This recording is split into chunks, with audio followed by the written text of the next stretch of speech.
तुम्हाला माहिती आहे का, आपण जमिनीतून काढलेल्या पाण्यामुळे पृथ्वी अक्षरशः एका बाजूला झुकली. जर मी तुम्हाला सांगितलं की तुमच्या शेतातल्या किंवा घरातल्या पाण्याच्या वापरामुळे पृथ्वीची फिरण्याची दिशा बदलते, तर तुम्ही विश्वास ठेवाल का? नाही ना? पण ही पुढची माहिती आहे का? मग कदाचित तुमचा माझ्यावर विश्वास बसेल.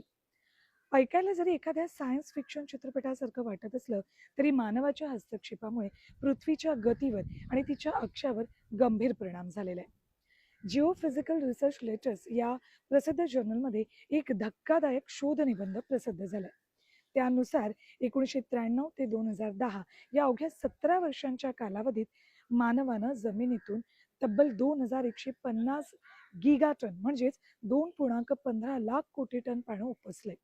हे पाणी प्रामुख्यानं शेती आणि पिण्यासाठी वापरले, जे नंतर नद्यांच्या आणि बाष्पीभवनाच्या माध्यमातून जगभरातल्या समुद्रांमध्ये जाऊन मिळालं. या पाणी उपशामुळे पृथ्वीच्या वजनाचं संतुलन बिघडले. याला आपण अगदी सोप्या उदाहरणानं समजून सांगू शकतो. जसं की एखादा फिरणारा लट्टू किंवा स्पिनर असेल आणि त्याच्या एका बाजूला आपण थोडं जरी वजन वाढवलं किंवा तिथलं वजन कमी केलं, तर तो फिरताना एका बाजूला झुकतो किंवा मग थरथरतो. पृथ्वीच्या बाबतीतही नेमकं तेच घडले. ज्या भागात भूजलाचा सर्वाधिक उपसा झाला, त्यात वायव्य भारत, विशेषतः पंजाब आणि हरियाणा सोबतच पश्चिम उत्तर अमेरिका हे दोन सर्वात मोठे जागतिक हॉटस्पॉट होते. या दोन्ही प्रदेशांच्या विशिष्ट भौगोलिक स्थितीमुळे तिथून पाण्याचं वजन कमी होताच पृथ्वीच्या आसावर थेट परिणाम झालाय. या प्रचंड वजन बदलामुळे पृथ्वीचा उत्तर आणि दक्षिण ध्रुव जोडणारी जी काल्पनिक धुरी अर्थात ॲक्सिस आहे, ती प्रतिवर्ष सुमारे 4.3 सेंटीमीटर या वेगानं 17 वर्षात जवळपास 31.5 इंच पूर्वेकडे सरकली.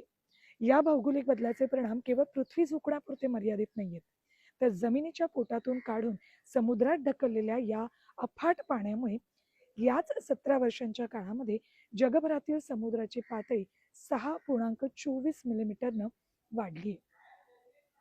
तज्ज्ञांच्या मते सध्या 31.5 इंच झुकल्यामुळे आपल्या ऋतुचक्रावर किंवा दैनंदिन जीवनावर लगेचच कोणताही मोठा धोका निर्माण झालेला नाही. पण जर जमिनीखालून होणारा पाण्याचा उपसा असाच अनिर्बंध सुरू राहिला, तर भविष्यात पृथ्वीच्या हवामान रचनेवर याचे अतिशय गंभीर आणि अनपेक्षित परिणाम होऊ शकतात. निसर्गानं दिलेला हा खूप मोठा इशारा आहे. आपण उपसत असलेलं पाणी केवळ जलसंकट निर्माण करत नसून ज्या ग्रहावर आपण राहतोय त्या अख्ख्या पृथ्वीचं संतुलन बिघडवतंय. म्हणूनच पाणी वाचवणं आणि भूजल पातळी वाढवणं हे आता केवळ पर्यावरणासाठी नाही, तर पृथ्वीला स्थिर ठेवण्यासाठीही काळाची गरज बनली. मग पाण्याचा वापर आता कमी करणार की नाही, मला कमेंटमध्ये कळवा.